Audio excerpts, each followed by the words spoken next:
Chris here from Kite Republic, here today to introduce you to the Smik wingfoil board range. The Smik brand is headed up by world wave sailing champion, multiple national Australian champion and long-term sort of shaper Scotty McKercher. Absolute demon on the water and he's shaping some incredible products. Now, you're not here for a history lesson, so let's jump into the boards. There are two parts to the range. One, that sort of pro end that crosses over as a prone board as well, are known as the sinkers. So they're known as the sinkers because there's obviously that higher end wind side and higher end rider that's looking for a board that you actually have to stand on below the water before you come up and ride. Then you've got the ultimate feel when you're up and the smallest board possible. The Smik range, they've got the 4.8 40 litre board, the 5.0 50 litre board, and also the 5.4 58 litre board.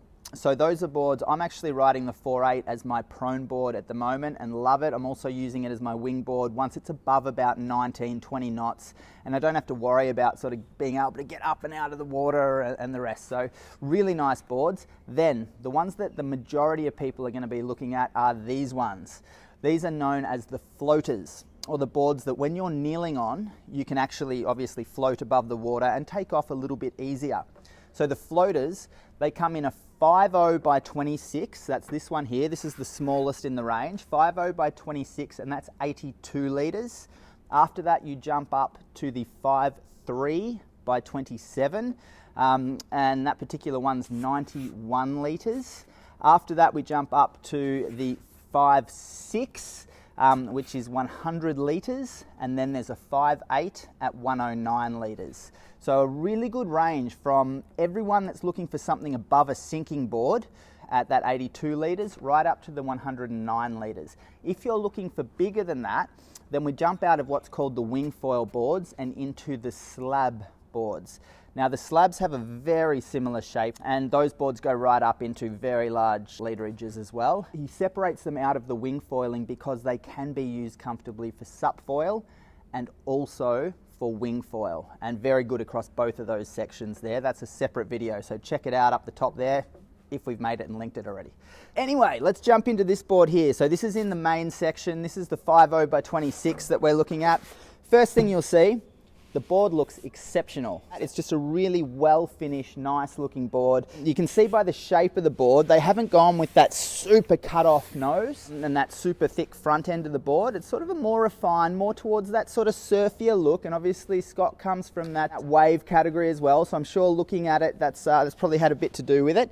The deck pad itself, it's a square cut deck pad, lots of small ones, so not big wide ones. And every single square is embossed with like an alligator sort of pattern through it. So look, even if you had a bit of sunblock or whatever on your legs, it's still going to work well, still going to bite.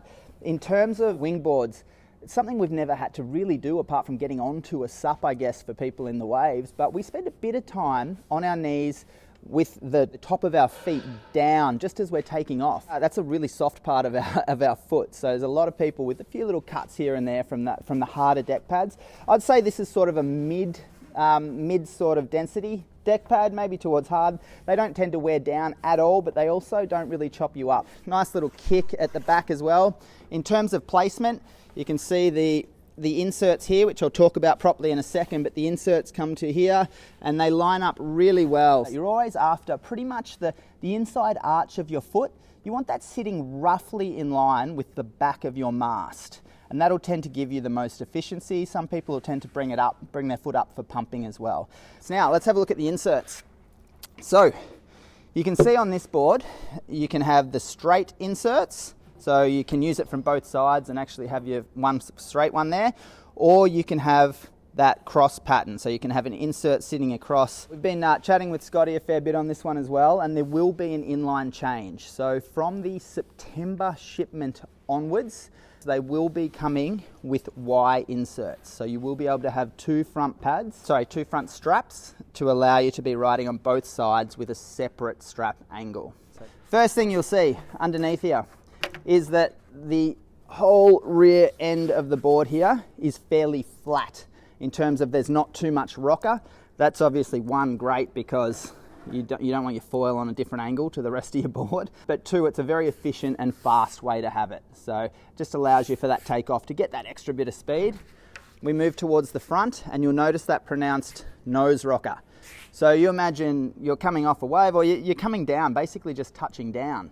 If you don't have a solid amount of nose rocker, you're going to touch down and it's going to stab and just shoot you over the front. Whereas having that allows you to come down, to be able to dolphin back up and to be able to give you that forgiveness you need to be able to keep going. Handle-wise, awesome. One handle, right there, easy to carry. It's going to balance perfectly with the foil and my foil goes out that way. I can keep my wing here, no problems, and I'm not going to stab my wing with the foil. As we move towards the back of the board here, you'll see one, I told you about the rocker being flat, but bottom shaping as well. You can see towards the back of the board there, it is very flat. So one, that gives you basically maximum efficiency provided you can get it off the water and it's not going to stick. Now that flatness there and what Scott's done here, you can see to be able to get it to unstick and move is one, we've got that beveled tail through there. So basically that for one will start shedding water and it's not too crazy, so you're not losing mega amounts of volume and therefore stability. And 2, you can see that tip, everything coming towards that point there, basically to be able to break that water and just have it all shedding straight off the back. Then we look at the chined rails. They run the full length of the board. They'll help prevent any catching or sticking from the angles you can touch down on a foil. And they work really nicely to help unstick from the water with the bottom shape around the nose too. And if we look along the nose there, you can see a really solid double concave through there. So again, that one there, you touch down, okay, and it will allow you to unstick and come back up straight away.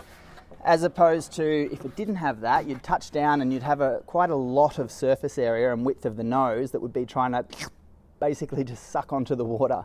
So that'll work well there. Overall, the boards look fantastic. They are exceptionally well priced. Check out our link in the description to be able to see that. I think you'll be incredibly surprised at how well they've been priced. Any questions on those, hit us up, kiterepublic.com.au. We look forward to getting you out there on the water. Cheers.